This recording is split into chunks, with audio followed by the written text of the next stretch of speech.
It rained again. We've got 3 inches of rain so far, with another 1 to 2 on the way today, tonight, and tomorrow. My side yard and backyard are like a river. Oh, and don't make fun of my twine basketball net. The kids and I made that. I was teaching them how to tie knots. You guys know how it is in this world these days. I'm not going to Walmart or Dickey's Sporting Goods and buying a new basketball net. We got hay bales and straw bales around here and lots of twine, so we're just going to make nets and whatever we have to out of what we have right here. Twine works, baby. Swamp, swamp, swamp. When I first moved into this homestead a few years back, we did some elevation shots right here where this water came up and actually just came over the road. So we built the new pole barn about 6 inches higher than that, thinking that it would never flood, and it hasn't. Here's the old wives' tale, everybody. This river is now officially out of its banks. If it comes out of its banks twice, like this, prior to planting, you're good to go, no matter what the calendar says. So if it comes out like this in March, and it comes out like this beginning of April, which is right now, you can plant at any time moving forward. However, crop insurance dictates that maybe I won't plant so early. This is the main part of the river, as you can see, but it's way out of its banks, and it's out in the field, and she's picking up corn stalks, taking them downstream. Even with no-till farming practices and cover crops, this still occurs.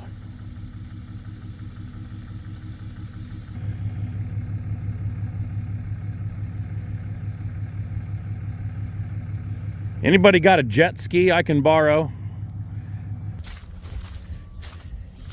Oh yeah, the sign, growing crops, keep out. You would be amazed if you knew the amount of people that saw or would see 140 acres of wheat and think, I'm just gonna drive my car out there and have a picnic. I'm not making that up, folks.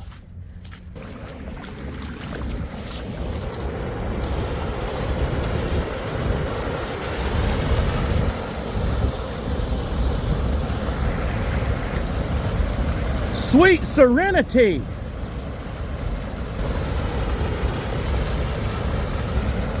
All right, who wants to see me do a running swan dive right off of that waterfall down into there? I'd do it. I'd do it in a second, but I don't have a camera person, and my phone is not 100% waterproof. So you just have to put up with dealing with this. If we can keep the 5-inch rains at bay moving forward from this point, we stand to have a really good crop of wheat. National Weather Service has got us in this area in a high risk for tornadic activity again today, and I want to throw out there a tornado safety tip. When you're caught out in the middle of a 140-acre wheat field and a tornado is fast approaching, they say, lie down in a ditch. Well, guess what? The ditch is flooded. I'm not a fish. I can't breathe underwater. So what do? It's real simple. Prepare. Don't be out here in the first place. Oh, wait a minute. A snake. Hey, snake.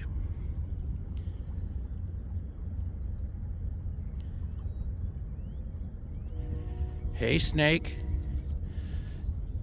How are you? You're nervous. You're like a snake out of water, aren't you? Because you probably were laying in that ditch for the last several days, and now you can't because it's flooded. You're a little garter snake.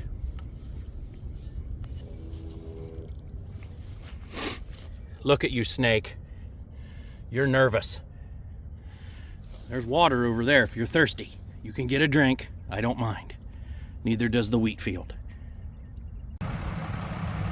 Hey, I'm supposed to be planting corn here. Never mind the tornado damage in the background. But I'm supposed to be planting corn here. I'm pretty sure that ain't gonna be happening.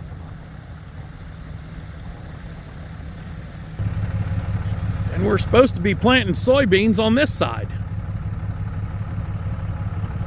I'm pretty sure that's not gonna be happening either.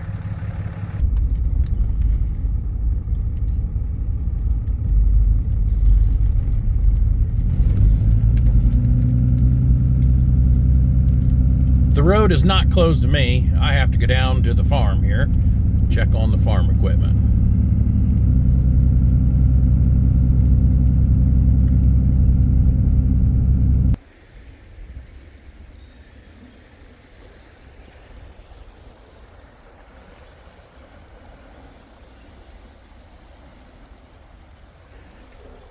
Well, this is one of my favorite places. Always has been. There's just something about farming and railroad tracks and train trestles and rivers that I love. How about you? We just missed the noon train. I don't know if you can see it, but right there in front of my finger, bald eagle's nest.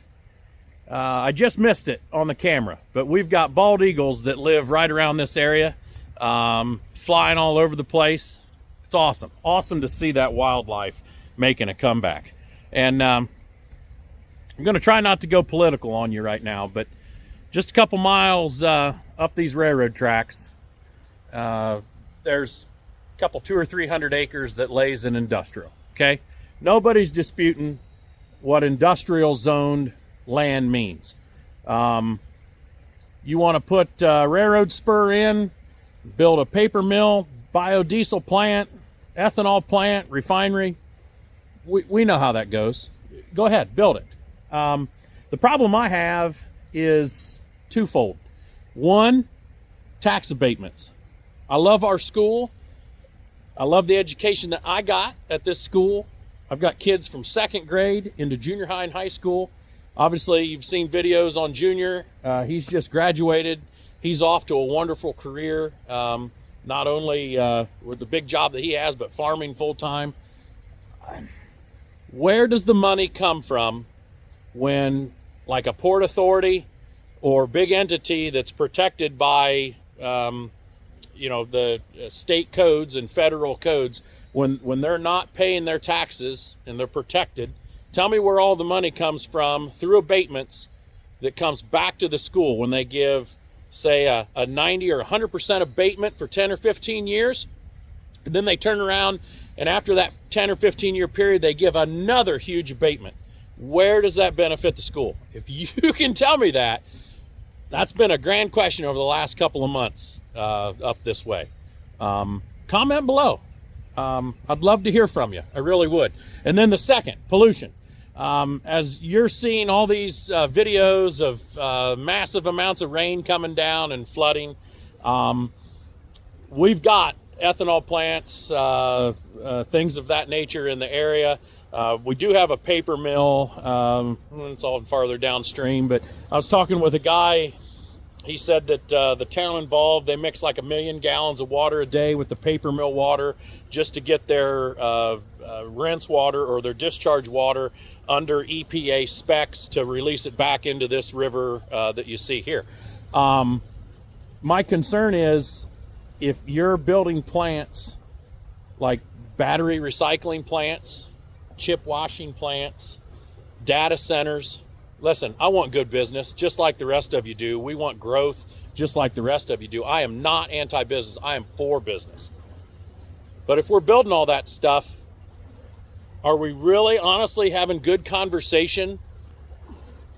Another good question.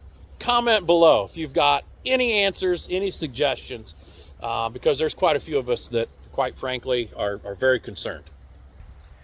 Just like Millennial Farmer, Mike Mitchell up in Canada, the growing corn guy out in Missouri, the South Warsaw boys. As we're farming and we're going through life, we are, to the best of our ability, conservationists in the fact that, huge water runoff is a concern. You've seen me talk about applying nitrogen to the fields with stabilizer in it. We know that a certain percentage is right here in the river right now. I get it. You saw earlier of the corn stalks that even though you're no-tilling and even though you're using cover crops, that water picks up those corn stalks. Just like that right there, those are all corn stalks that probably washed down from a few miles north towards our farm, or part of our farm or our homestead. It happens. But the point is that we love this land.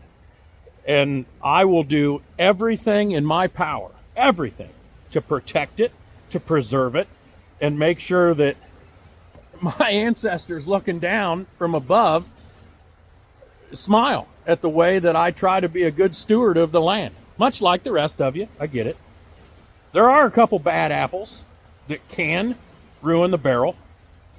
Don't need to talk about that in detail. I don't like negativity on my channel. But I will say this. We're in lawn care a little bit.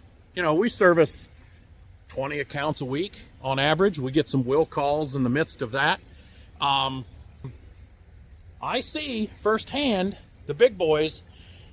They go out there with their garden hose and they're just spraying 2,4-D. They're just spraying chemical. And then an hour later, you get 2 inches of rain. You can't tell me that doesn't go right there.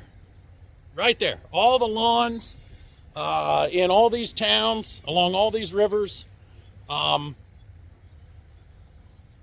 in the conversation too. Just don't blame a farmer when it comes to your problems downstream, because as I said, we love this land and we'll die for it. We will protect it at all costs. Okay, enough ranting and raving. You all have heard me talk enough. Let's get back to some nature. You guys know how I know, and now that you know, that a train just went through here? It left its tracks. Oh no. Don't drive through deep water.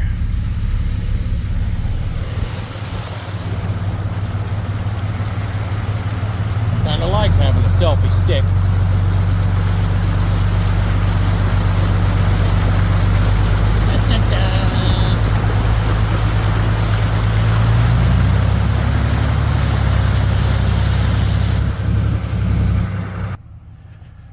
Other than just a little bit of water in this barn, we're good. Well, let's go home and eat lunch and get ready for the nasty storms that are rolling in.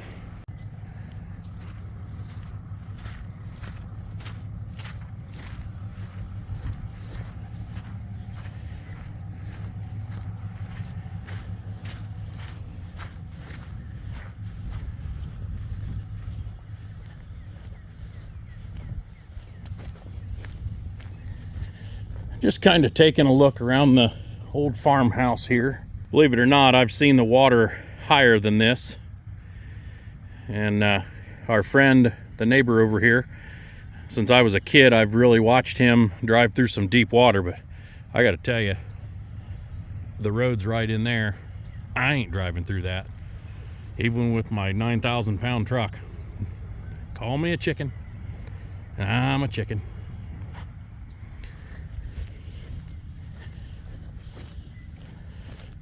I think we're in pretty good shape here too. No damage to the house. A couple of hornet and wasp nests that we need to get sometime soon. That's all covered up. Yeah, I think we're in good shape. I'm supposed to be planting corn out here too. Ooh, look at all the deer running. Look at them. Hey, white-tailed deer. You're running through some mud.